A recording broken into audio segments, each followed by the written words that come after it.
Comitê Científico Internacional da Unesco para a redação da História Geral da África. História Geral da África e Metodologia e Pré-História da África. Editor J. Kizerbo. Unesco. Representação no Brasil. Ministério da Educação do Brasil. Universidade Federal de São Carlos. História Geral da África e Metodologia e Pré-História da África. Comitê Científico Internacional da Unesco para a redação da História Geral da África. Coleção História Geral da África da Unesco. Volume e Metodologia e Pré-História da África. Editor J. Kizerbo. CAPITUL 10. 247. História e Linguística. Aada Koidengaoni, Fulford, Lamiai de Caldem, Olof, é a fala que dá forma ao passado. O negro africano estabelece uma ligação entre história e língua. Essa visão é comum ao Bantu, ao Yoruba e ao Mandinga. Mas não é aí que reside a originalidade. Na verdade, o árabe ou o grego anteriores a Tucídides concordarão em afirmar, com os Fulbe, que a narrativa é o lugar onde se encontra o passado. Anki Koidarol al-Hatei. O que favorece a ligação entre história e linguagem na tradição dos povos da África Negra é a concepção que esta em geral conservou dos dois fenômenos. Tal concepção identifica, espontaneamente, pensamento e linguagem e encara a história não como uma ciência, mas como um saber, uma arte de viver. A história visa ao conhecimento do passado. A linguística é a ciência da linguagem e da fala. A narrativa e a obra histórica são conteúdos e formas de pensamento. A língua é, em si mesma, o lugar desse pensamento, o seu suporte. Evidentemente, a linguística e a história têm cada uma o seu domínio, seu objeto próprio e seus métodos. Não obstante, as duas ciências interagem, pelo menos em dois aspectos. Primeiramente, a língua como sistema e instrumento. Parte e História e Linguística p. Diagne. 248. Metodologia e Pré-História da África. De comunicação é um fenômeno histórico. Ela tem a sua própria história. Em segundo lugar, como alicerce do pensamento e, portanto, do passado e do conhecimento deste, ela é o lugar e a fonte privilegiada do documento histórico. Assim, a linguística, entendida aqui em seu sentido mais amplo, abrange um campo de pesquisa que fornece à história pelo menos dois tipos de dados. Por um lado, uma informação propriamente linguística. Por outro, um documento que se poderia chamar supralinguístico. Graças aos fatos de pensamento, aos elementos conceptuais utilizados numa língua e aos textos orais e escritos, ela permite que se leia a história dos homens e de suas civilizações. Estando a problemática assim definida, fica mais fácil perceber a área comum ao historiador e ao linguista que trabalham com a África. Ciências linguísticas e história. Todas as ciências que têm por objeto a língua e o pensamento podem contribuir para a pesquisa histórica. Algumas, porém, apresentam uma conexão mais direta com a história. Essa é uma tradição muito bem estabelecida, embora possa ser contestada à luz de uma reflexão mais profunda. Assim, é comum dizer que o estudo do parentesco das línguas situa-se no ponto de encontro entre a linguística e a história, mais do que na análise da evolução do material fornecido pelos textos escritos ou orais e pelos vocábulos de um idioma. Mas os dois tipos de pesquisa se referem a fatos de língua ou pensamento e, portanto, de história. A esse respeito, a historiografia europeia sugeriu uma separação entre ciência histórica propriamente dita e história literária ou história das ideias. Mas essa distinção só se justifica em determinados contextos. Os Bakongo de civilização Bantu, os Ibo de Benin ou os Suzu de cultura sudanesa deixaram poucos textos, ou mesmo nenhum, que correspondem às normas de uma ciência histórica moderna. Em contrapartida, produziram, como fonte de informação, uma abundante literatura oral com gêneros distintos de modo relativamente nítido e obras que hoje seríamos tentados a classificar como contos, novelas, narrativas, crônicas de epopeias históricas, lendas, mitos, obras filosóficas ou cosmogônicas, reflexões técnicas, religiosas ou sagradas. Nelas se mesclam o verdadeiramente vivido e a ficção, o evento que pode ser datado e o mito puramente imaginário. 249. História e Linguística. A reconstrução da história dos Bakongo, dos Ibo ou dos Suzu passa pela análise crítica dessas literaturas e tradições orais. também não pode negligenciar a análise dos seus discursos, técnicas e conhecimentos, a decifração das linguagens, dos conceitos e do vocabulário que tais grupos utilizaram e que continuam a revelar a história de cada um deles. As ciências e os métodos aos quais nos referimos aqui, como suscetíveis de esclarecerem o historiador da África, não esgotam a lista.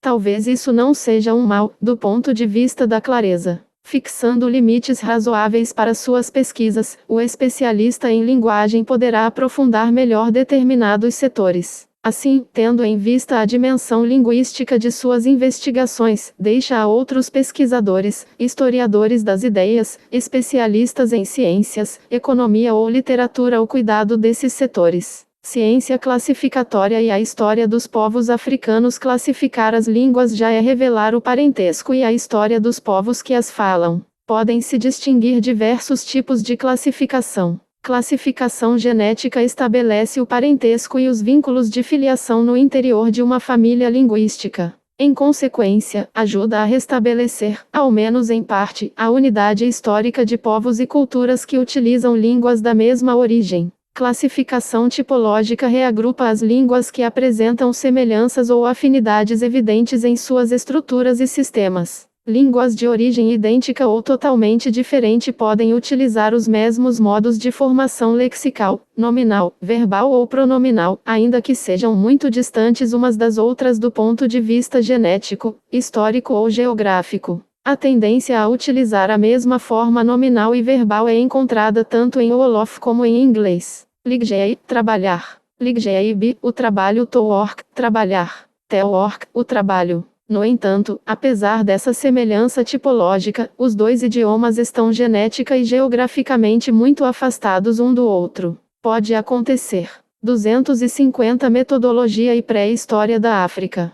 Por outro lado, de as línguas pertencerem à mesma família e serem de tipos diferentes. Seu parentesco é estabelecido a partir de um vocabulário comum convincente, mesmo que tenham evoluído em bases estruturais divergentes. Às vezes, devido ao empréstimo e ao abandono de vocabulário, a diferença pode aparecer mesmo no plano do léxico. As classificações elaboradas para as línguas africanas não agrupam, por exemplo, certos elementos das famílias chádica e senegalês-guineense. Contudo, a consideração dos sistemas fonológicos, da morfologia e da estrutura sintática impõe o reagrupamento tipológico de pelo menos a maior parte dessas línguas. Classificação geográfica reflete sobretudo uma tendência instintiva para comparar e reagrupar línguas que coexistem numa área. Quase sempre é resultado de informação insuficiente. As classificações propostas para a África são muito frequentemente geográficas em setores essenciais. Por esse motivo, elas deixam de lado alguns fenômenos como a migração e a imbricação dos povos. Coelho, M. Delafosse, D. Osterman e J. Greenberg fazem referência principalmente a denominações e agrupamentos topológicos e geográficos. Eles estabelecem categorias tais como Oeste Atlântico, Níger-Congo, Senegalês-Guineense, Níger-Oxádico, etc. Uma classificação rigorosa das línguas africanas requer procedimentos que demonstrem que as formas, o vocabulário e as estruturas linguísticas propostas como elementos de comparação são não apenas representativos, mas fazem parte do patrimônio original das línguas comparadas. A semelhança não deve ser, portanto, resultado de empréstimos ou de contatos antigos ou recentes. Sabemos que, por motivos históricos, o árabe e as línguas semitas, como também o francês, o português, o africâner e o inglês depositaram, por vários séculos e mesmo alguns milênios, uma quantidade considerável de vocabulário em muitas línguas africanas. Algumas variantes do Kiswahili, que é uma língua bantu, contêm mais de 60 de empréstimos lexicais do árabe. Daí a concluir, por paixão religiosa ou falta de precaução científica, que o Kiswahili pertence ao grupo semito-árabe, há apenas um passo. Algumas vezes, chegou-se realmente a essa conclusão.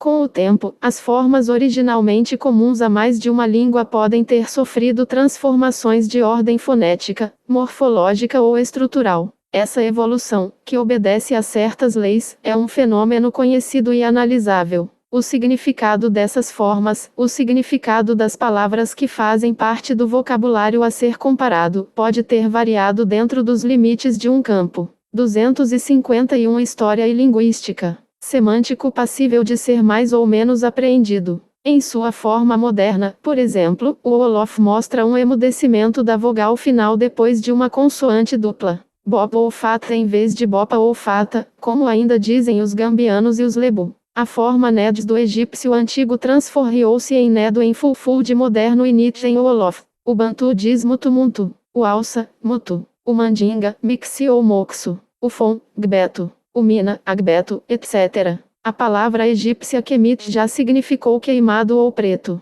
Hoje significa cinzas, queimaduras, etc. A reconstrução de uma língua. A reconstrução histórica de uma língua como técnica de redescoberta do vocabulário e do patrimônio estrutural comum. A reconstrução histórica de uma língua leva em conta as mudanças descritas acima. Como procedimento, permite retraçar a história de uma língua ou de uma família linguística, ajudando a estabelecer a protolinguagem original e a datar os períodos de separação dos diversos ramos. Nesse sentido, a reconstrução constitui uma ajuda valiosa para a ciência classificatória propriamente dita. Vários critérios e técnicas são utilizados para reconstruir uma língua e reinventar seus dados originais. A correspondência de sons desempenha papel primordial na reconstrução de uma protolinguagem ou no estabelecimento de um parentesco. Quando se diz, por exemplo, que o P se torna F numa variante e que noutra o U se transforma em O, é possível, fazendo Fá-Pá, Lulo, reconstruir o sistema fonético e as formas originais.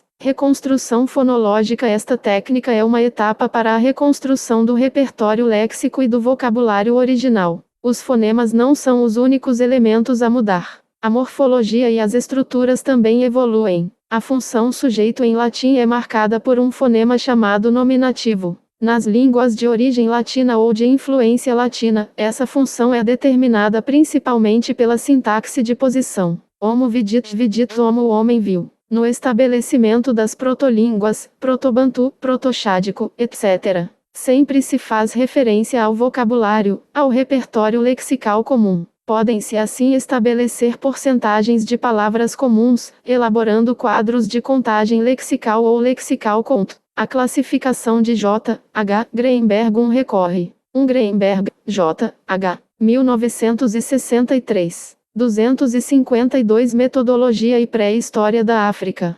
Frequentemente a essa técnica. Em seu trabalho sobre o Grupo Oeste Atlântico, D. Sapir também a utiliza. 2. Ele indica que o sereer e o pular, colocados no mesmo grupo, têm 37 de palavras em comum. O Bagacoba e o Tenni, 79. O Tenni e o sereer, apenas 5. O Bazari e o Safeen, também 5. Esses idiomas são todos agrupados na mesma família, mas o vocabulário comum, que pode ser abundantemente emprestado, não é suficiente para negar ou afirmar uma relação histórica. Tem-se recorrido também à similaridade de traços tipológicos ou à identidade de estrutura, comparação dos sistemas pronominal, verbal ou nominal, etc. O componente tipológico, associado aos dados fornecidos pela análise lexical e fonológica, possibilita atingir resultados que se tornam tanto mais comprobatórios quanto forem consideradas a história e as influências. A reconstrução também visa datar a época em que essa herança comum foi dividida no interior de uma protolíngua e depois empregada por línguas aparentadas e que estavam diferenciando-se progressivamente.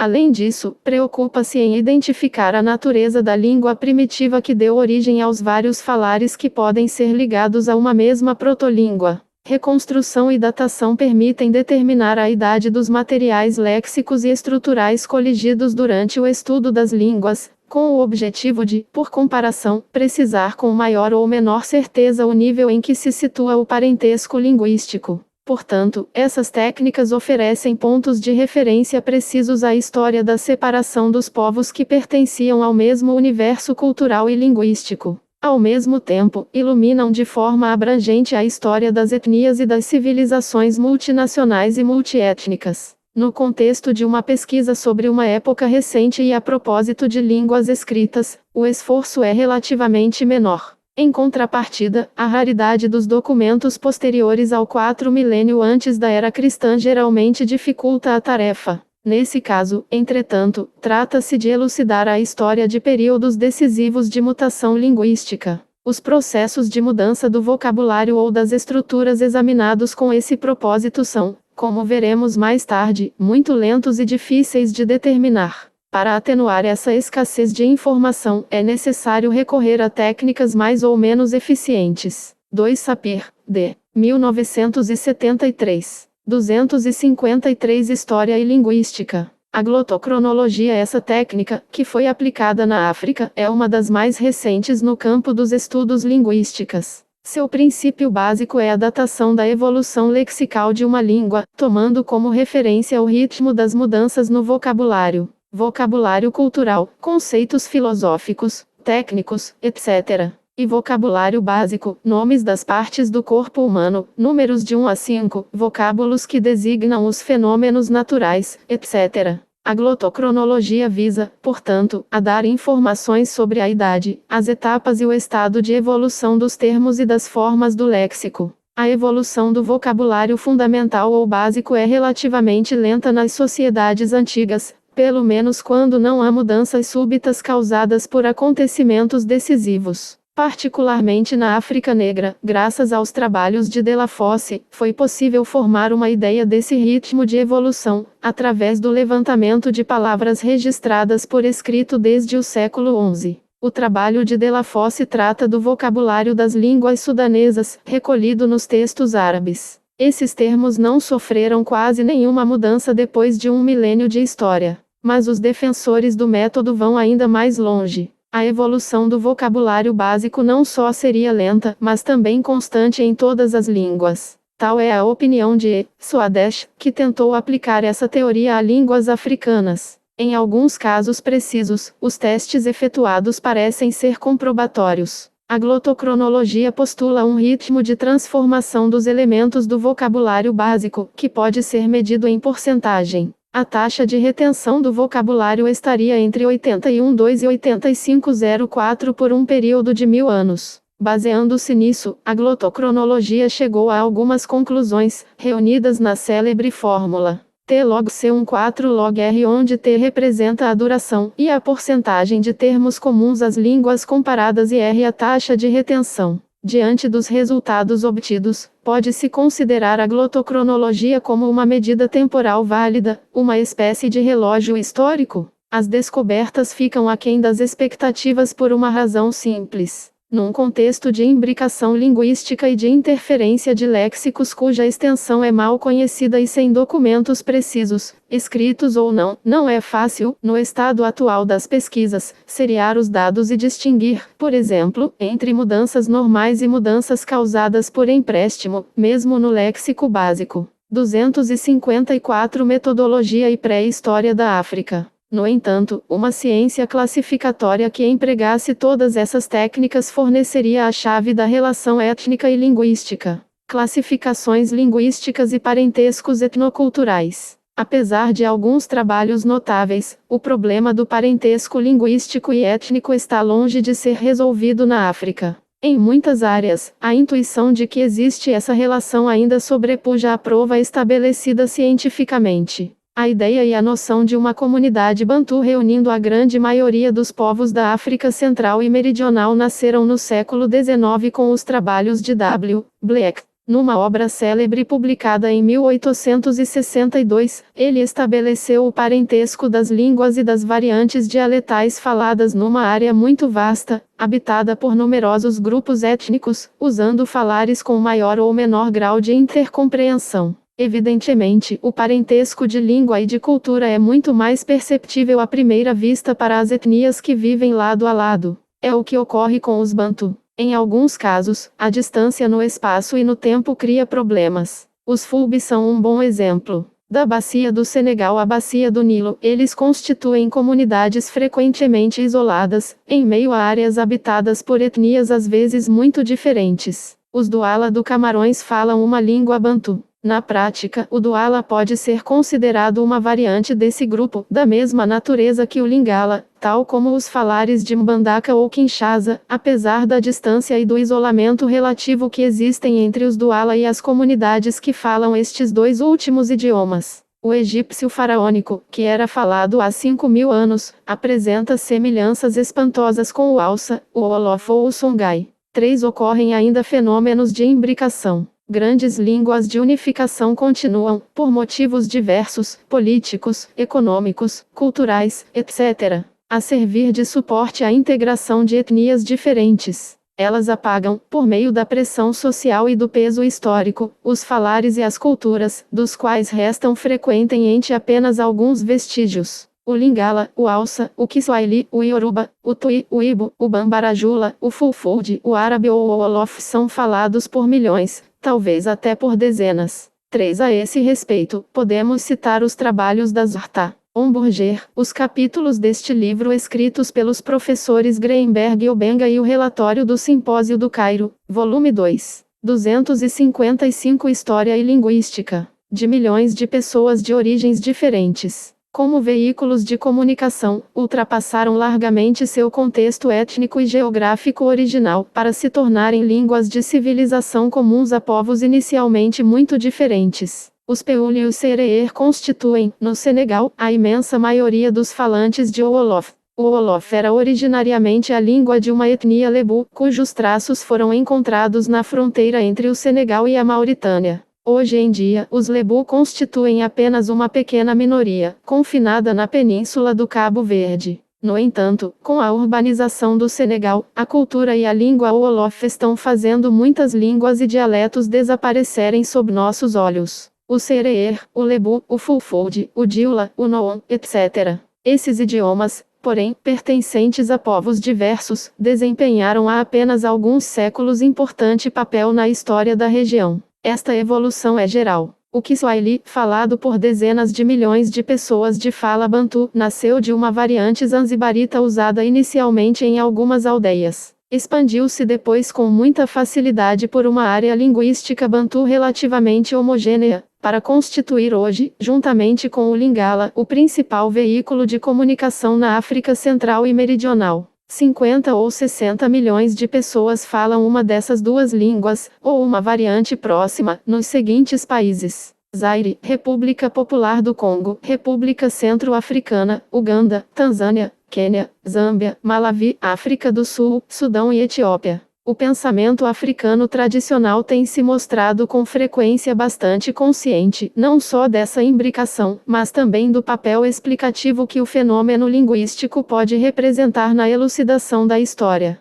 Nas tradições africanas, há numerosas anedotas sobre o parentesco entre as línguas ou sobre a origem mais ou menos mítica de sua diferenciação. Frequentemente trata-se de observações justas. É o caso das aproximações que os Peul e os Sereer fazem, afirmando quase intuitivamente seu parentesco étnico e linguístico. Os Mandinga, os Bantu, os Akan e os Peul, que se apresentam como falantes da mesma língua, têm às vezes, enquanto grupos e subgrupos, a intuição de formar uma grande família comum. Na maior parte dos casos, contudo, o parentesco afirmado nasce apenas da necessidade de integrar a história de uma comunidade que deve aparecer de um modo ou de outro no universo de uma certa etnia, ou ainda de coexistir com ela. Para a coerência de uma saga tradicional, é indispensável que os grupos que hoje povoam um habitat comum tenham ligações verdadeiras ou míticas uns com os outros. No entanto, o saber linguístico tradicional das sociedades africanas não fornece indicações precisas que permitam evocar a existência de uma ciência. 256 Metodologia e pré-história da África Antiga ou de uma reflexão sistemática sobre tais parentescos, ao contrário do que se pode notar em outras áreas, como, por exemplo, na ciência etimológica, na própria análise da língua, ou ainda nos fenômenos lexicais. O mestre da palavra e da eloquência Peul, Bantu ou Wolof possui em geral um interesse muito consciente e uma boa informação sobre a origem das palavras. O historiador de Cayor, por exemplo, terá prazer em descobrir as palavras emprestadas ou decompor um vocábulo para revelar sua origem. Barjal, diz o guardião da tradição de Cayor, vem de Baar e Jal, e explica ao mesmo tempo a contração formal sofrida pelos componentes do termo, o contexto e o sentido da palavra. Em um artigo de Tal 4, há alguns exemplos desse tipo de trabalho, feito por etimologistas tradicionais entre os Mossi e os Gurmanche. O início da ciência classificatória em linguística ocorre com S. Coelho, Bleek e a pesquisa europeia. Esta inaugura-a no século XIX com os trabalhos dos comparatistas indo-europeus de quem os pesquisadores da linguística africana foram discípulos. W. H. Bleek V foi um dos primeiros que se propôs a estabelecer o parentesco das línguas bantu, precedendo nessa área autores como Meinhof ou H. Johnston. A contribuição de Delafosse VI às línguas africanas do Oeste é bem conhecida. O mesmo pode ser dito sobre os trabalhos de C. R. Lepsius VII, A. N. Tucker 8 e G. W. Murray 9 para as línguas nilóticas e de Basset para as línguas berberes. O estudo do egípcio antigo, essencial à pesquisa negro-africana, o das línguas semíticas ou indo-europeias da África do Norte e até mesmo o de línguas púnicas e greco-latinas tiveram também notável valor. Como enfatiza J. H. Greenberg 10, autor da classificação das línguas africanas mais recente e atualmente mais discutida, os trabalhos modernos de maior interesse para o continente como um todo são os de Drexel 11 e Meinhof 12. Mas, 4 cf. Tradition orale. Centre Regional de Documentation pour la Tradition orale de Niamey, 1972. 5 Bleek, W. H. I. 1862-1869. 6 Delafosse, M. In. Meilet, A. e Cohen. 1924. Homburger, L. 1941. Dentre os autores que propuseram classificações, devemos citar a Werner, 1925 e 1930. C. Lepsius, C. R. 1888. 8 Tucker, A. N. 1940. 9 Murray, G. W. V. 44. 10 Greenberg, J. H. 1957. Principalmente a análise crítica feita em Nilotic Amitic Semito-Amitic, in África, 1958 e também The Languages of Africa, TEAG, 1963. 11 cf. Greenberg, J. H. 12 Meinhof, C. 1904, 1906, 1912 e 1932. 257 História e Linguística. Estes não são os primeiros nem os únicos. Coel 13, a partir de 1854, e Migeod 14, em 1911, propuseram métodos e modos de classificação, enquanto Bauman e Osterman 15 apresentaram, em 1940, um sistema interessante sobre o mesmo tema. Entretanto, esses trabalhos continuam discutíveis e discutidos por muitas razões. A primeira é que a linguística da África não escapou à ideologia etnocentrista. Sob esse aspecto, as críticas recentes do próprio J. H. Greenberg concordam perfeitamente com as que Sheikh Anta Diop exprimia há 20 anos, em Nations Nigres et Cultures, e que T. Obenga retomou, acrescentando-lhes novas informações em sua conferência no Festival de Lagos, em 1977.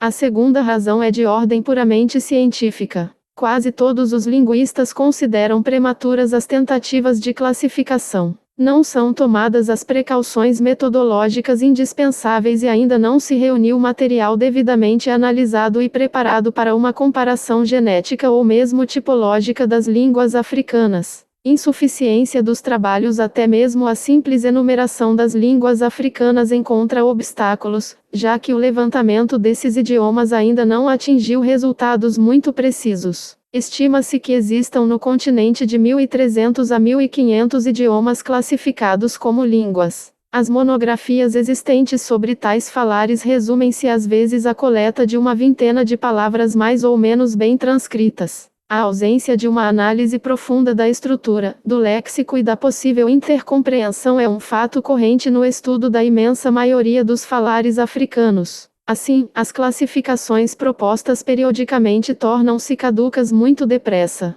Diversos falares classificados como línguas são apenas variantes dialetais de um mesmo idioma. A partir de testemunhos vagos, que apoiam conclusões de autores ou informantes desavisados, as variantes foram rapidamente classificadas não apenas como línguas diferentes, mas como elementos de famílias diferentes. E como afirmar que o Bambara é uma língua diferente do Mandinga de Casamance ou que o Yoruba de Benin é diferente do de Ife. Em ambos os casos, trata-se de variantes. Meinhof tornou-se conhecido pelos erros dessa gravidade que cometeu no estudo das línguas de Kordofan. 13 Coelho, S. W. 1854. 14 Migeod, F. W. 1911. 15 Baumann, H. e Oestermann, D. 1962. 258 Metodologia e Pré-História da África. É certo que alguns progressos se verificaram recentemente. Contudo, não existe contexto favorável a um trabalho de síntese rigoroso. De fato, não é possível classificar línguas que ainda não foram identificadas com exatidão e analisadas precisamente. Alguns exemplos concretos ilustram a amplidão das controvérsias e o grau das incertezas. Os dois primeiros referem-se aos falares da fronteira geográfica atual entre a família camito-semítica e a família negro-africana. O terceiro refere-se ao grupo Oeste Atlântico, ou ainda senegalês-guineense. Dos trabalhos de C. Meinhof, 1912, 16, M. Delafosse, 1924, 17, C. Meek, 1931, 18, J. Lucas, 1936, 19 M. Cohen, 1947, 20 aos de J. H. Greenberg, em 1948, Oudia, Tuqueria, Brian, em 1966, 21, e as críticas recentes de T. Obenga 22, não há perfeita concordância sobre os dados nem sobre o método, os componentes dos grupos ou a gênese e a natureza das relações entre os falares. O contato e sobretudo a geografia realmente unem, de modo indiscutível, as línguas faladas do Nilo à bacia do Chad. A coexistência milenar do negro africano e do semítico abriga aí um fundo comum de empréstimo mútuo considerável. Essas contribuições recíprocas dificultam a separação entre os dados originais e a aquisição exterior. O problema é saber em que medida o vocabulário próprio do egípcio antigo, do Hausa, do copta, do baguirmiano, do sara e das línguas chádicas, que pode ser encontrado no berbere e nas línguas semíticas tais como o árabe e o amárico, atesta parentesco entre tais idiomas ou simples influência de uns sobre outros. As informações sobre o egípcio antigo remontam a 4.000 anos e sobre o semítico a 2.500 anos. O chádico, o berbere e o cuxita, analisados no mesmo contexto, só fornecem informações consistentes nos séculos 19 e 20 da era cristã. Em 1947, M. Cohen publica seu Essai comparatif sur le vocabulaire et la phonétique du chamito sémitique, em que compara o egípcio, o berbere, o semítico, o cuxita e o hausa, que evoca esporadicamente. Desde 1949, Leslau 23 e Intz 24 questionam as conclusões de Cohen e até mesmo seus métodos. J. H. Greenberg, 16 Meinhof, C. 1912. 17 Delafosse, M. 1924. 18 Meek, C. 1931. 19 Lucas, L. 1936. 20 Cohen, M. 1947. Greenberg, J. H. 1948. Amito Semitic. Já 647-63. 21 Tucker, A. e Brian, A. 1966. 22 Obenga, T. 1977. Comunicação no Festival de Lagos 23 Leslau, W. 1949. 24 Intz, F. 1951. 259 História e Linguística. Considerando que é contestado o próprio princípio de um domínio camito-semítico, aumenta os componentes do grupo, sugerindo um quinto elemento distinto, o chádico. Ele dá ao grupo todo o nome de camítico e, depois, de afro-asiático. Essas conclusões são objeto de controvérsia a partir de sua publicação. Polotsky 25 põe em dúvida que, no estágio atual, seja possível afirmar a existência de 5 ramificações. Note-se que Greenberg repete, embora de modo não convincente, a tese predominantemente geográfica a respeito do chádico e de suas ligações contida em Languages of the World. Basta consultar as classificações divergentes de Greenberg, Tucker e Brian, constantemente questionadas até pelos próprios autores, para ter uma ideia do caráter provisório das conclusões. Os trabalhos recentes já dão consistência à noção de uma realidade chádica, cujas fronteiras se mostram bem mais distantes que as margens do lago.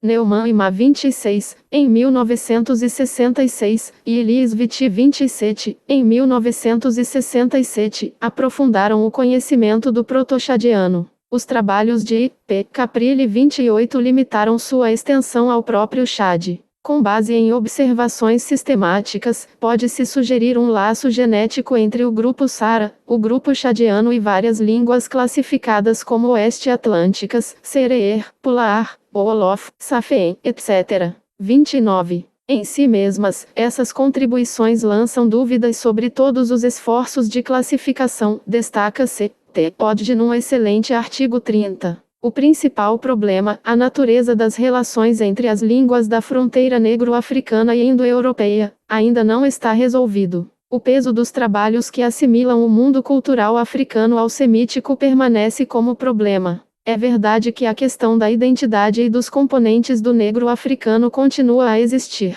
Ela é enfatizada no simpósio sobre Le Peuplement de l'Égypte ancienne, organizado pela Unesco em 1974, no Cairo. Nessa ocasião, S. Salneron lembrava, para ilustrar tais incertezas, que a língua egípcia, por exemplo, não pode ser isolada de seu contexto africano e que o semítico não pode explicar seu nascimento. O Kuxita é outro exemplo que ilustra a atual incerteza da pesquisa e das classificações. Greenberg, Tucker e Brian e o soviético Dolgopolsky propõem atualmente 3 classificações diversas, se não contraditórias, para o mesmo. 25 Polotsky, H. 1964. 26 Neumann, P. e Ma, R. Comparative Shadik. João 5.2.18.25. 27 Sviti, Ilie. The History of Shadi Consonantismo. CF. Oddi, C. 1968. 28 Caprilli, Y.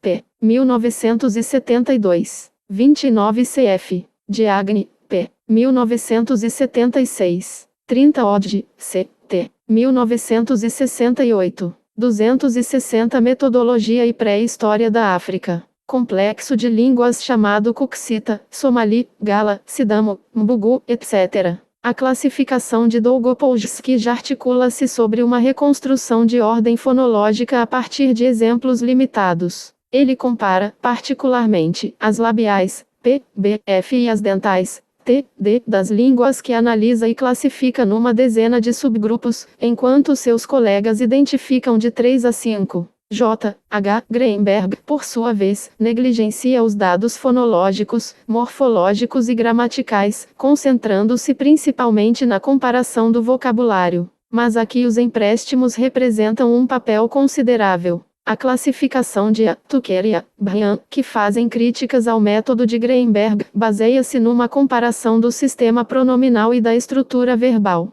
Eles próprios consideram ambíguos alguns dos idiomas que reagrupam e enfatizam que seu esforço tem o caráter de pura tentativa. Pode-se constatar que as conclusões adiantadas aqui valem principalmente por seu aspecto provisório. Reencontramos as mesmas dificuldades no que diz respeito às línguas geograficamente delimitadas pelo Oeste Atlântico, localizadas na costa que vai do sul da Mauritânia à Serra Leoa. Em 1854, Coelho as classifica em seu Poliglota Africana sob a rubrica Oeste Atlântico e baseia sua identificação nas mudanças de prefixos ou na inflexão inicial ou final que apresentam. Esse é um traço típico do Bantu, mas não é suficiente para definir um grupo. De resto, Coelho vai considerar mais tarde o conjunto dessas línguas como não classificadas. M. Delafosse em 1924 31 e D. Oesterman em 1928 afirmam que se trata de um grupo genético. Em 1963, Greenberg 32 adota o mesmo ponto de vista, considerando-as o grupo mais ocidental da família Níger-Congo. No mesmo ano, contudo, Wilson 33 e D. A. Dalby 34, embora notando as semelhanças tipológicas no interior do conjunto, negam qualquer possibilidade de o encarar como um grupo linguístico homogêneo e aparentado. Em detalhes de morfologia, sintaxe e vocabulário, escreve Wilson, o grupo Oeste Atlântico ou senegalês guineense está longe de representar uma unidade. De fato, os trabalhos recentes publicados em 1974 por D. Sapir 35 mostram que não há mais de 5 a 10 de vocabulário comum entre a grande maioria dessas línguas, parecendo ser a geografia o único fator que as unifica na maior parte dos casos. 31 Delafosse, M. 1924. 32 Greenberg, J. H. 1963. 33 Wilson, W. 1966. 34 Dalby, D. A. 1965. 35 Sapir, D. 1974. 261 História e Linguística. Como foi dito antes, o processo de migração misturou aqui, como na área nilo-chádica, povos de origens diferentes. O parentesco entre eles é estabelecido talvez depressa demais, na ausência de informações mais precisas que esclareçam a história e o historiador. É nesse plano, aliás, que são amplos os atuais limites da linguística como instrumento de investigação histórica. O pesquisador se confronta aqui com o duplo obstáculo mencionado acima. A pesquisa não atingiu seus objetivos porque se conserva parcial e embrionária. Além disso, seus resultados provisórios são frequentemente inexploráveis porque falsificados pela ideologia e por perspectivas deformantes. A ideologia deformante A história é por excelência o lugar da ideologia. Os primeiros trabalhos sobre as línguas e o passado da África coincidiram com a expansão colonial europeia. Assim, foram fortemente marcados pelas visões hegemonistas da época. O discurso etnocentrista exprime a preocupação instintiva de julgar valores de civilizações com referência a si mesmo. Ele levou à apropriação dos fatos de civilização mais marcantes para legitimar-se como pensamento e poder dominantes no mundo. As teses sobre a primazia do indo-europeu, do ariano ou do branco civilizadores testemunham um excesso cujos ecos profundos são encontrados ainda hoje em muitas obras de história e de linguística da África 36. É por isso que o Egito foi por muito tempo colocado entre parênteses com relação ao resto do continente. Com base em especulações feitas ao acaso, continua-se às vezes a atribuir-lhe menos idade, em benefício da Mesopotâmia ou de outros centros supostamente indo-europeus ou semitas. Frequentemente, foram procurados imaginários iniciadores da arte do Benin. Montou-se uma teoria camítica 37, peça por peça, com a finalidade de explicar, através de influências externas, qualquer fenômeno cultural positivo na África Negra.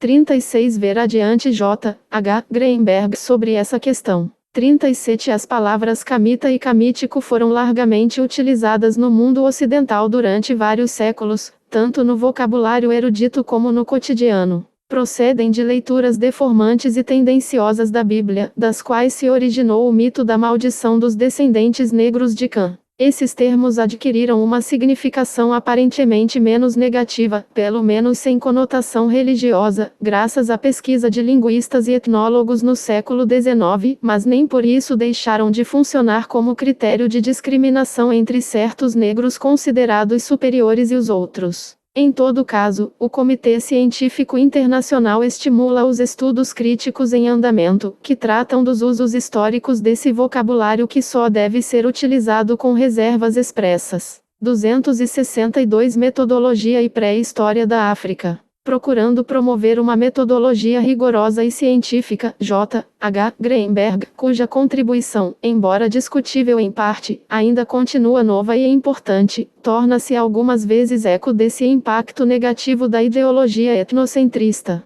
Seligman, Meinhof, depois deles, autores importantes como Delafosse, Bauman, Oestermann ou Muller, desenvolvem argumentos de uma fragilidade científica consternadora, pois baseiam-se em preconceitos do tipo que Meinhof exprime na seguinte fórmula. No curso da história, repete-se constantemente o fato de que os povos camitas têm subjugado e governado os povos de pele negra. Essas constatações fundamentam a prudência com que deve ser utilizado o material que os trabalhos linguísticos oferecem aos historiadores ou aos especialistas das ciências humanas em geral. Segundo Greenberg, o emprego vago do termo camita como categoria linguística e sua utilização na classificação das raças para designar um tipo considerado fundamentalmente caucasoide, conduziram a uma teoria racial. Ela vê, na maioria das populações originárias da África Negra, o resultado de uma mistura entre camitas e negros. Assim, a denominação de povos de língua nilo-camítica refere-se à obra de C. G. Seligman, Races of Africa.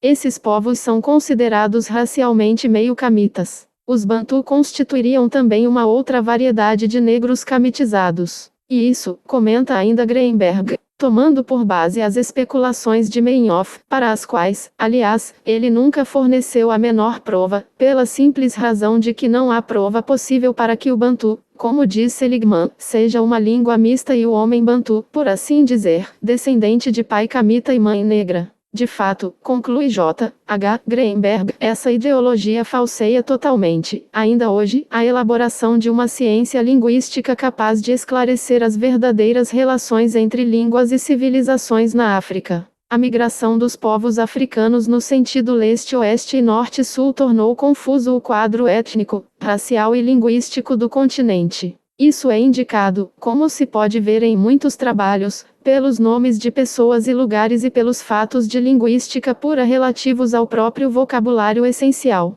As línguas do Senegal, como o Wolof, o Dioula, o Fulfulde ou o Sereer, atestam semelhanças mais profundas com as línguas Bantu da África do Sul, da Tanzânia, de Camarões e do Zaire do que com as línguas da família Mandinga no interior das quais são geograficamente inseridas. O léxico, a estrutura e mesmo os princípios da escrita egípcia antiga, como veremos mais tarde, estão mais próximos da realidade. 263 História e Linguística. De línguas como o Wolof e o Hausa ou da tradição gráfica da Homeana que das estruturas linguísticas semíticas ou indo-europeias às quais são anexadas sem critério. A antiga língua egípcia, o Hausa, as línguas dos pastores ruandenses, dos abissínios, dos peul e dos núbios são naturalizadas semitas ou indo-europeias sobre bases de evidente fragilidade ou a partir de uma metodologia e de uma escolha de critérios muito pouco convincentes. Os peul talvez sejam mestiços, do mesmo modo que os Baluba, os Suzu, os Songhai e muitos povos negros que mantiveram, em seu habitat antigo ou atual, contatos com populações brancas. Essa hipótese de mestiçagem, contudo, é hoje bastante questionada a partir de descobertas recentes a respeito dos processos de mutação da pigmentação. Por sua fonologia, seu léxico e sua estrutura, o Fulfulde apresenta semelhanças com o Sereer, mais do que com qualquer outra língua conhecida, a tal ponto que os próprios Sereer e Peul sugerem haver entre eles um parentesco não apenas linguístico mas também étnico. Isso não impediu pesquisadores como F. Muller, W. Jeffreys, Meinhof, Delafosse e Oestermann de tentar estabelecer uma origem branca para os Peul, afirmando que o Fulfulde é protocamítico 38. W. Taylor chega mesmo a escrever. Pela riqueza de seu vocabulário, a sonoridade de sua dicção e as delicadas nuances de significação que é capaz de expressar, o Peul não pode pertencer à família negra sudanesa. Todas essas observações nos mostram até que ponto está generalizada a confusão entre categorias tão diferentes como a língua, o modo de vida e a raça, sem contar o conceito de etnia, que é utilizado, conforme o caso, com referência a uma ou várias dessas categorias. Como nota J. H. Greenberg, a relação simplista estabelecida entre gado grosso, conquista e língua camítica se mostra falsa em todo o continente africano. Escreve ele. No Sudão Ocidental, é uma ironia constatar que os agricultores de línguas camíticas estão submetidos à autoridade dos pastores peul que falam uma língua sudanesa ocidental, ou Níger-Congo. Teria sido outra ironia, se seguíssemos os clichês estabelecidos, constatar a antiguidade e a permanência das hegemonias Mandinga ou Wolof, de família linguística sudanesa, sobre povos tão rapidamente assimilados ao camítico como os assim chamados peul pré-camíticos ou os berberes. Nenhuma das classificações estabelecidas no plano continental ou regional oferece, até agora, garantias científicas inquestionáveis. O etnocentrismo tem 38 Greenberg, J. H. Op. Cit. 264 Metodologia e Pré-História da África. Contribuído bastante para distorcer a análise do material. Em muitos casos, só nos restam conjecturas, petições de princípio e abordagens superficiais. Há um certo número de condições necessárias para o estudo das línguas africanas de acordo com princípios estritamente científicos que ajudem a esclarecer a história dos povos e civilizações do continente. Em primeiro lugar, esse trabalho deve estar livre das obsessões de um pré-julgamento a partir do semita ou do indo-europeu, ou seja, a partir do passado histórico do homem europeu. Além disso, para estabelecer o parentesco entre as línguas africanas, será necessário fazer referência ao material linguístico antigo e não aos dados geográficos atuais, às influências antigas ou tardias, aos esquemas explicativos escolhidos a priori ou aos traços linguísticos marginais em relação aos fatos dominantes dos sistemas.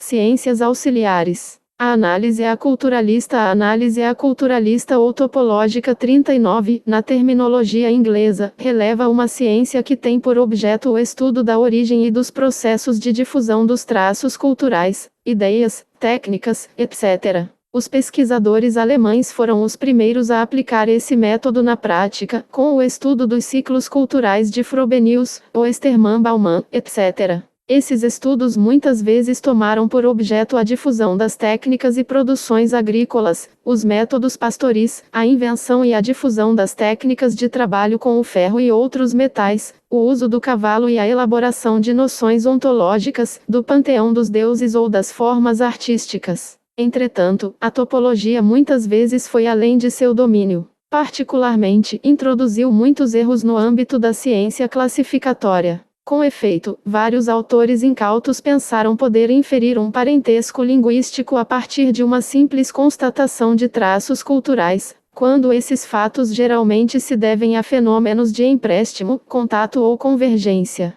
A ciência onomástica é a ciência dos nomes de lugares, topônimos, de pessoas, antropônimos, ou de cursos de água, hidrônimos. 39 Guthrie, M. 1969. 265 História e Linguística. A onomástica está intimamente relacionada ao léxico das línguas. As comunidades étnicas que se têm mantido relativamente homogêneas por um período de tempo, assim como os grupos etnolinguísticos mais heterogêneos mas que falam um idioma comum, criam seus nomes principalmente em referência às realidades de suas línguas. Eles povoam o universo territorial e geográfico que lhes serviu ou serve de habitat com nomes que constroem nas mesmas perspectivas. Assim, seguindo a pista dos nomes de pessoas, identificam-se ao mesmo tempo os elementos étnicos que constituem uma comunidade. Em geral, os Sereer são chamados Jon, Juuf, Seen, etc. Os Peu, So, Jalo, Ba, Ka, etc. Os Mandinga, Keita, Touré, Jara, etc. Os berberes e os bantu têm famílias de nomes que lhes são próprios. A antroponímia desempenha um papel importante no estudo da história das etnias e das comunidades políticas ou culturais. O estudo dos nomes em uso entre os tukulero do Senegal mostra, por exemplo, que estamos diante de uma comunidade etnolinguística bastante heterogênea. Entretanto, do ponto de vista cultural, esse grupo de fala Fulfulde que se fixou no Senegal, ao longo do rio, na fronteira entre o Mali e a Mauritânia, é muito homogêneo. Daí um sentimento nacional bem desenvolvido. De fato, a comunidade forjou-se a partir de elementos Peu, cuja língua se impôs, Mandinga, Sereer, Lebo-Wolof e Berberes. A toponímia e a hidronímia constituem também ciências indispensáveis ao estudo das migrações dos povos. A partir dos nomes de cidades desaparecidas ou que ainda existem, podem-se elaborar mapas precisos mostrando os movimentos dos Mandinga, cujas cidades têm nomes que foram compostos a partir de Dugu. Da mesma maneira, pode-se estabelecer o mapa toponímico dos habitats antigos ou atuais dos Peu, que usam o termo Saari para nomear seus povoados, dos Wolof, que usam o termo KR, dos árabe-berberes, que utilizam o termo Daru, dos Hausa, e assim por diante. Antropologia semântica. A antropologia semântica ou etnolinguística constitui uma nova abordagem que tenta revelar a cultura do homem através de sua língua. Baseia-se numa análise global do conjunto de dados fornecidos pela língua de uma etnia ou de uma comunidade heterogênea que tem um falar comum, para evidenciar ao mesmo tempo sua cultura, seu pensamento e sua história. O método vai além da mera coleta de tradições e literaturas escritas ou orais. Implica o recurso a uma reconstrução da totalidade das ideias que uma língua, 266 Metodologia e pré-história da África. Traz consigo e que não depende necessariamente de uma obra ou de um discurso sistemático. Nesse plano, a pesquisa opera nos níveis infra- e supralinguístico. Decifra, a partir do vocabulário e da divisão do pensamento, os processos de formalização, conceptualização e estruturação de uma língua, as diferentes formas de conhecimento dentro das quais se cristalizam a visão de mundo e a história própria à comunidade que pratica um certo falar. A etnolinguística acaba por revelar sistemas, concepção metafísica, ética, ontologia, estética, lógica, religião, técnicas, etc. Assim, a literatura escrita ou oral sobre o passado dos Hausa, com seus documentos religiosos, fábulas e práticas jurídicas, médicas, metalúrgicas e educacionais, fornece indicações não apenas sobre a evolução do conteúdo do pensamento dos Hausa, mas também sobre sua história e sua cultura. Nas civilizações predominantemente orais, em que os textos de referência são raros, a interpretação diacrônica baseada na comparação de textos de épocas diferentes praticamente não existe. A linguística torna-se, então, um meio privilegiado de redescobrir o patrimônio intelectual, uma escala para retroceder no tempo. As culturas de expressão oral localizadas pela antropologia semântica apresentam não apenas obras a serem coletadas e registradas, mas também autores e as respectivas áreas de especialização. Toda cultura africana oral ou escrita, deixou, como a dos Wolof, seu filósofo, como Ndama Algozaz, seu politicólogo, como Saabazi ou Koko Barma, seu mestre da palavra e da eloquência, seu mestre da epopeia ou do conto, como Ibn Mbeng 40, mas também seus inventores de técnicas em matéria de farmacopeia, medicina, agricultura ou astronomia 41. Esses trabalhos e seus autores constituem excelentes fontes de análise do dinamismo evolutivo da cultura numa sociedade sob suas diversas formas. A ontologia bantu pode ser decifrada e até mesmo interpretada e sistematizada por referência aos vocábulos bantu sobre o estar no mundo, a partir do trabalho de elaboração e conceptualização que, através das palavras e enunciados do bantu, dá forma às concepções que essa língua tem acerca de tais fenômenos. 40 Todos célebres personagens históricos da cultura Wolof. 41 As obras de S. Johnston sobre os Yoruba, de Tempel sobre os Bantu, de M. Griauli sobre os Dogon, de Traore sobre medicina africana, de M. Guthrie sobre a metalurgia, etc. Constituem, com os clássicos literários registrados, importantes contribuições à antropologia semântica. Cf. Diagne, p. 1972.